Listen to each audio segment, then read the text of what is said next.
This is going to be a long ride, so please bear with me. I, female, 37, got married to my now ex-husband Liam, male, 42, 10 years ago. Ours was a happy marriage by all means, even though I did have some issues with his family, but it was nothing that I either couldn't tolerate or ignore. So things between us were fine. His family had a very close bond with each other. He had an elder sister, Emily, now 46, female, and she was married to my ex brother-in-law, Jonathan, now 48, male. Emily and Jonathan had 2 kids, and Emily was a stay-at-home mom. The kids were the apple of Liam's eye, and he simply doted on them. They were good kids, and I liked them a lot too. And between Liam and I was the fun aunt, so it was all cool. Around 5 years ago, Liam and I fell into a bit of a financial slump. I took a break from my job to focus on my mental health. My former workplace was extremely toxic with no boundaries and no timings. I was supposed to be at their beck and call all the time, and my managers and bosses were as unsupportive as could be. I was in a horrible place mentally at that point in time and decided to take a break from work. I discussed all of this with Liam, and he was the one who told me to go for it and supported me through the decision. Our finances have always been separate for personal expenses. We have a joint account for groceries, home stuff, date nights, etc. Basically everything that we do together. This joint account is proportionate to our incomes. Since he made more than me, his contribution to the joint account in actuals was more. Even though we were contributing the same percentage of our income to the joint account. I had carefully looked at my finances, and only then that I was in a comfortable space to take this hiatus, and I had never asked or even suggested that Liam pay my share or anything of that sort. Actually, he was the one who had proposed that idea, and I had shot it down immediately. I did not want to disturb the setup that we had, and I knew that I had enough savings to cover my share till I decided to get back into the workforce. Liam, too, had a well-paying job in a multinational firm, and there was no need for us to have faced the financial issues that we ended up facing. 3 months into my being out of work, Liam started behaving weirdly. He would snap at me if I told him to get takeout. He would snap if I bought something new. Some of the money that I was spending was from the joint account, but never for my personal expenses. If I didn't want to cook a particular day and suggested that we go out, he would just either give lame excuses or straight up start being mean. After a few tries, I backed off. However, even when I spent my personal savings that he had no say over, he would start acting strange. It was very unlike him, because in all the years that I had been married to him, I had never seen him try to control or give opinions on how I should be spending my money. So I pulled him up and asked what was wrong. He tried to brush it off at first, but then told me that he had gambled away almost all of our savings, and we had close to nothing left. He was the one who controlled our finances, and I trusted him with mine too. I never paid attention to my account because I trusted him with the money, and this had never happened before. This is exactly why I initially thought that he was joking, but when I saw the seriousness in his eyes, I was shocked to my core. I wanted to leave him at that very instant because he had gambled away my life's worth of money, and this break was supposed to be for me. Now, suddenly, I had this specter looming over my head of getting our affairs back in order. When I looked at our finances, it was much worse than what he had made it out to be. We were literally bankrupt, and our house was on the verge of getting repossessed. I frantically started applying to places and got him into therapy. Luckily enough, I had a job offer in the next 3 days, and the perks were amazing. So I knew I could slowly get us out of this and recreate our wealth. I was still mad at him for betraying my trust like that, but there was so much going on and so much to do that I did not even have the time to yell at him. During this time, I repeatedly kept asking him to talk to Jonathan for help. He's filthy rich. But Liam kept saying no. I didn't know what his stupid deal was, but I knew that I was not going to screw myself over because he couldn't ask his own brother-in-law for help. I ended up calling Jonathan and explaining the situation to him, and he helped us out immediately. Instead of being grateful, Liam started a fight with me, saying that I emasculated him as the man of the family in front of his own brother-in-law. Even at such a crucial point in our lives where we were practically having to start from scratch, he only cared about his stupid ego and the facade he had created in front of the world. This was my tipping point. I was furious with him. He had single-handedly destroyed not just the fruits of his efforts, but also mine, and had completely derailed the plans that we had made for ourselves as a family.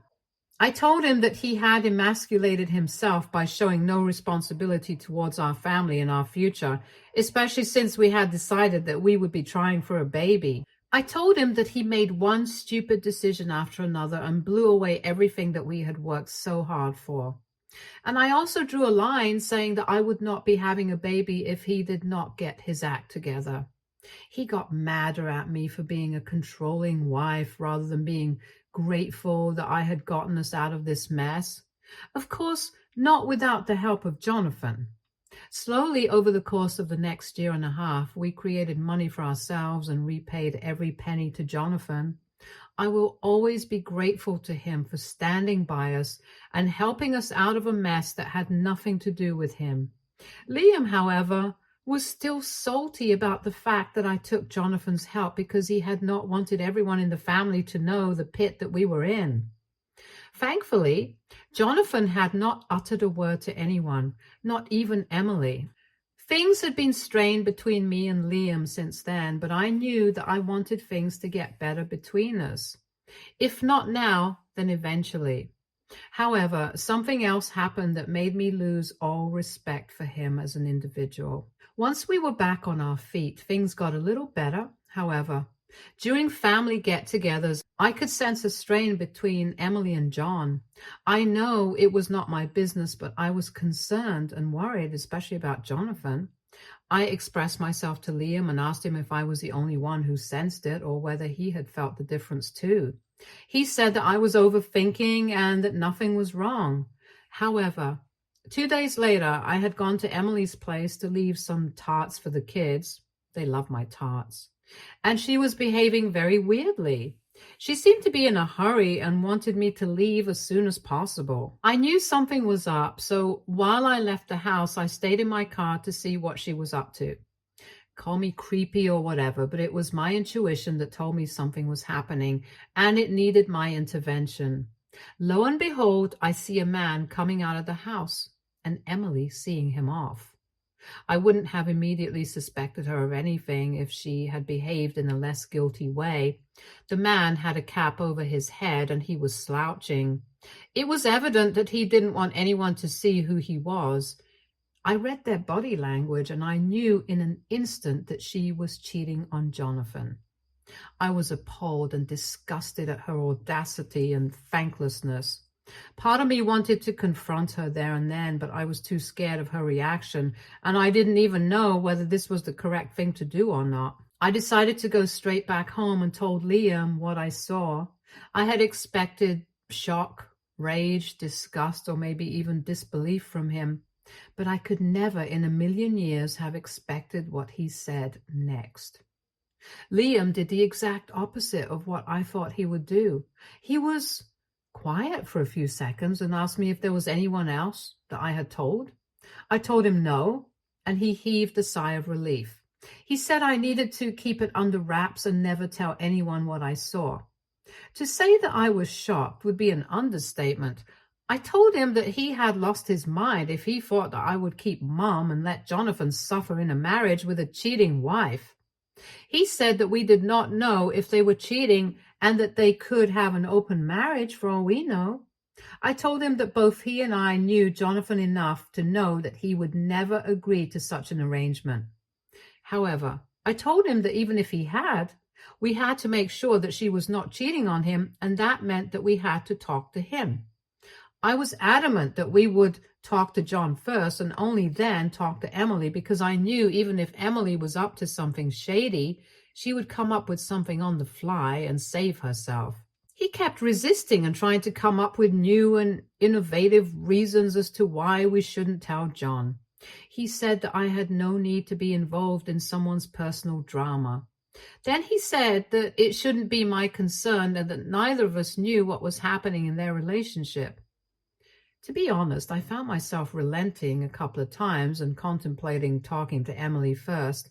My rational mind knew that what was happening was wrong and that I needed to step in to save the man who had saved my family. However, the emotional side of me, the side that Liam was manipulating completely, was leaning towards accepting all his absurd excuses and justifications as to why his dear sister was doing what she did.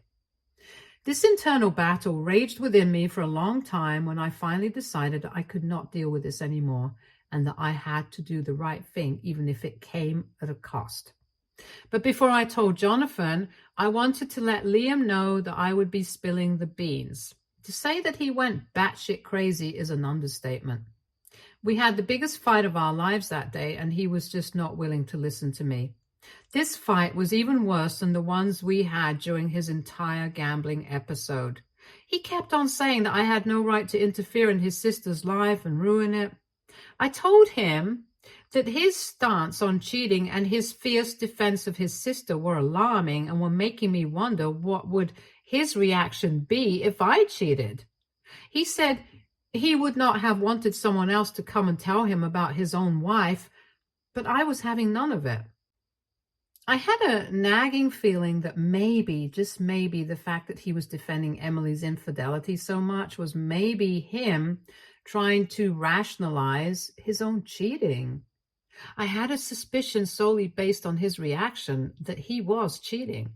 I had no proof, no reason other than this to even have a morsel of a doubt, but that seed was planted. I drove over to Jonathan's house and I wanted to have a confrontation with Emily present, but unfortunately she wasn't there. I told everything to him and he broke down crying in front of me. He said that he had been having doubts regarding her infidelity, but he had no proof and nothing to say because he could not just accuse her based on his instinct. I told him that I had nothing substantial either. I had just seen her in a very flustered state, and right after that, a few minutes later, a man had left the house. I told him that logically speaking, it could have been a worker, a friend, or anyone else, but my gut said something very different. He thanked me for telling him, and that was it. For the next few weeks, there was no news of what was up. Liam and I were in a sort of cold war, but I don't think he had told Emily that I had discovered the affair or had told Jonathan. However, Jonathan dropped the bomb one day and said that Emily and he were going for a divorce. This came as a shock to my ex-mother-in-law and ex-father-in-law because nobody had anticipated that this would happen. They had always been the couple that was very much in love and lived a picture-perfect life, at least in the eyes of others. This is why it came as a shock to everyone other than me, of course. Emily was sullen and looked like she had been crying, and Jonathan stayed a true gentleman and never divulged to anyone why he had decided to leave her, just that there was nothing that could be done to salvage the relationship anymore. A few days after this, Emily came to my house and was screaming at me at the top of her lungs. I knew then that Liam had told her that I was the one who had told John. She cursed me and said things that I cannot repeat to anyone, even in private. I kept my cool through it all and told her that she had brought this upon herself and that blaming me would not change things. She was the one who had chosen to cheat, and therefore she was the one who had to face the consequences of her actions. Liam and I had stopped talking completely by then. Living in the same house as him was a mental strain that I had to put myself through every single day. Gradually, Emily and Liam started influencing other members of the family against me. Emily stopped her kids from meeting me. Liam told his mother that I was the one who had fed John lies regarding poor Emily, which is why they were separating. I was turned into the villain overnight, and everyone was so busy antagonizing me that they did not realize who the actual problem was. I had finally had enough one day, and I snapped. Liam and I had been having trouble since his gambling came to light, and with this drama happening, I knew that I wanted to divorce him and that nothing that he could ever do would make me respect him again.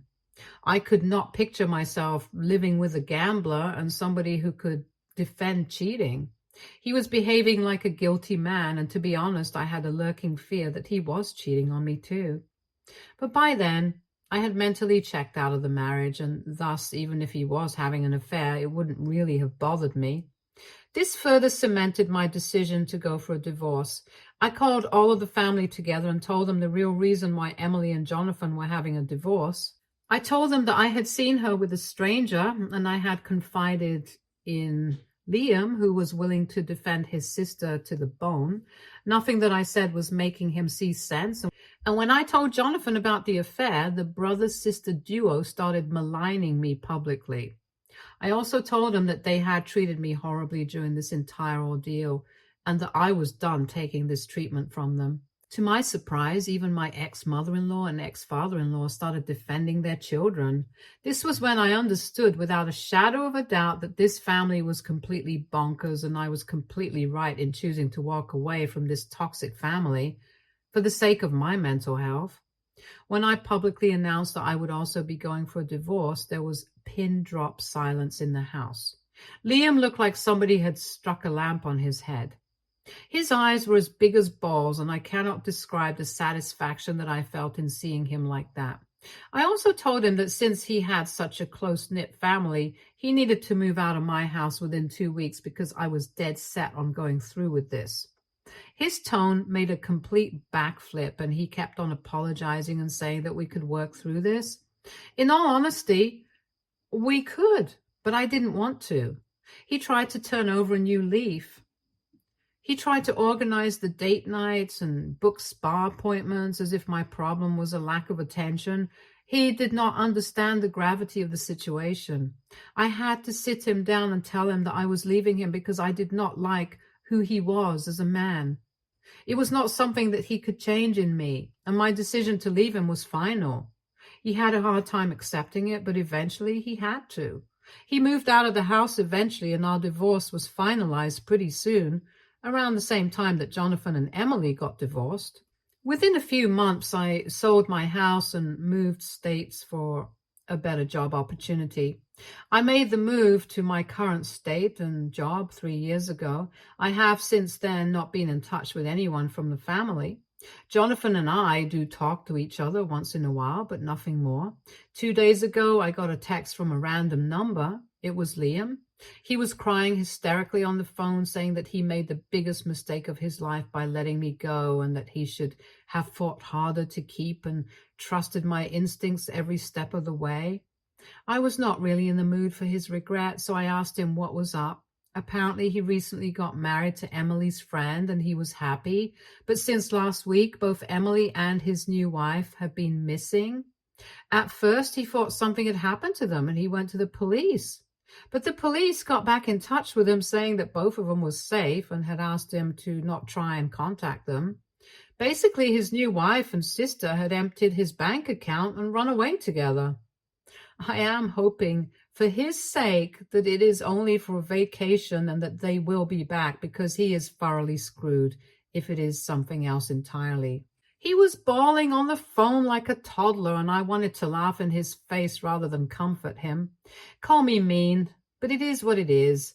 He got this upon himself, and he can now go and lie in the grave that he dug. I told him that I was sorry for what was happening, but couldn't really understand why he was involving me in his personal drama.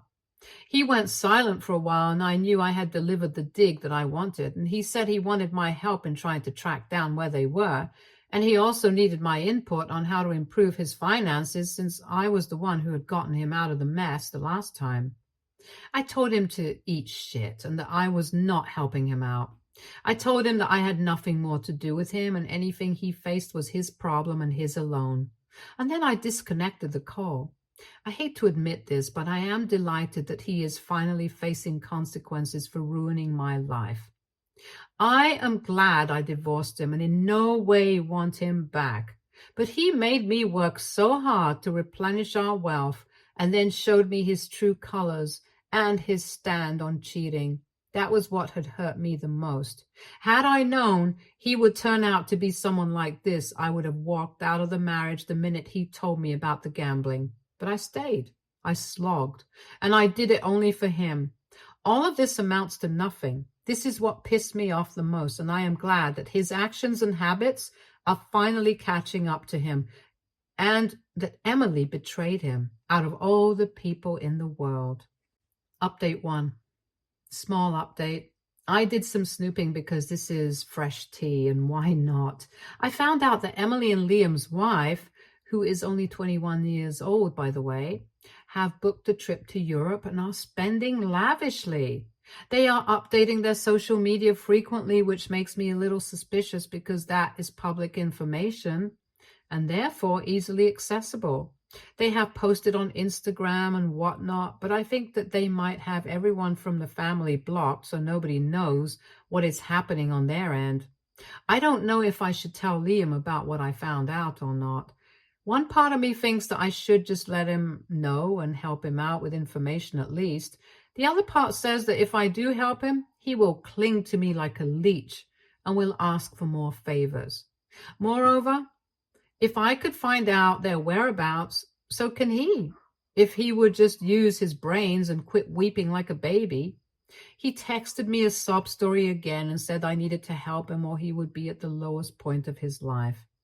I can't deal with this nonsense every few days, and I am considering giving in, but I don't know. Update 2. It has been some time since I had last updated, and new drama has stirred up. I did end up telling him what I had found, and he thanked me and started asking for more favors, but I told him that this was where I draw the line, and that I would not be entertaining any more of his pleas or even calls. He sounded offended by this, but he bit his tongue and didn't argue with me. I thought that was it because he hadn't called me after that. And 2 nights ago, my ex-mother-in-law called me in the middle of the night. She sounded frantic, saying that they had landed in legal trouble and needed my help with something. I'm a lawyer. She said that Liam's new wife, Samantha, had actually eloped with him, and her parents are now threatening to file a case for abduction against Liam. I shot up from my bed like somebody had electrocuted me. Liam had run away with a 21-year-old, which means that despite her being of age, this was emotional manipulation. I felt pukish and disgusted. I could not believe I had been married to a predatory man like him. I told my mother-in-law that if Samantha had come of her own accord, the allegations would be null and void, and there was nothing that her parents could do.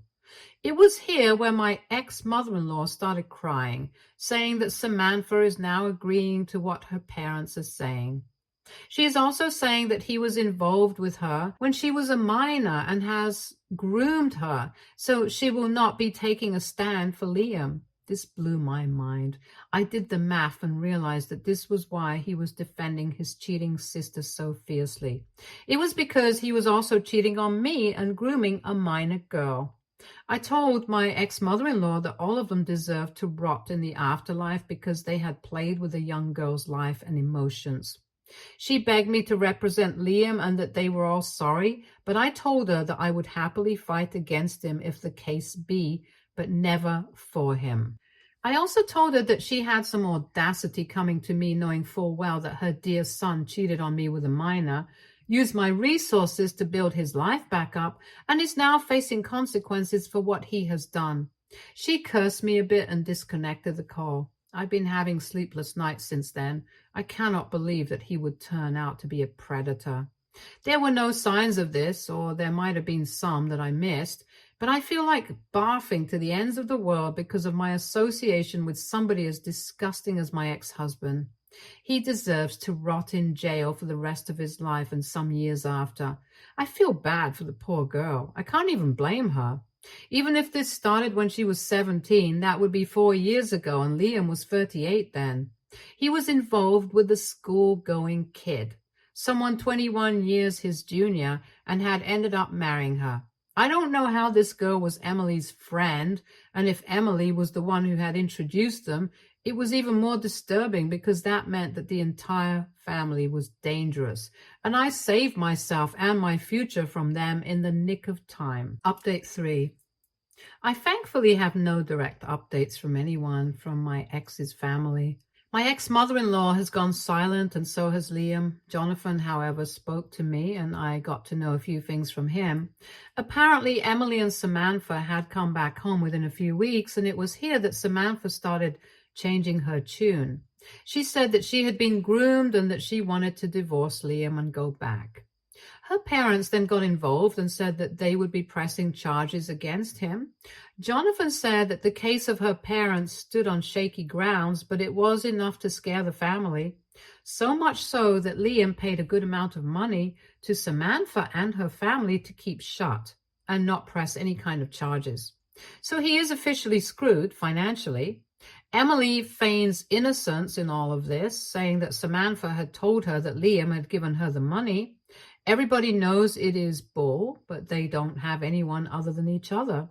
News is that ex-mother-in-law and ex-father-in-law are planning to downsize, and everyone is going to be sharing a one-bedroom apartment until things can get sorted, since Emily works a minimum wage job, and Liam has literally no money left in his bank account. Jonathan told me that Emily had called him up begging for scraps, but he did not entertain her calls. He has full custody of the kids, so she couldn't trick him into giving money that way. All in all, the entire family is codependent and seriously messed up, and I am so glad I got out of their chaos when I did, even though I would have preferred not to be involved with them in any capacity ever. I had hoped Liam would serve jail time for what he did to the poor girl. He is a groomer and a criminal, and I know for sure that if he can pull off something like this once, he's going to do it again. I wish something could be done to put him behind bars, but sharing a one-bedroom with his parents and sister is a kind of jail already, so he is in for some fun. I have not been contacted by them, and I also have them blocked on every possible account and device, so I am hoping that nothing else happens and that I don't have a reason to update. I'm sick of their drama, and I need some peace of my own. Stay tuned for more stories from Argo Relationships.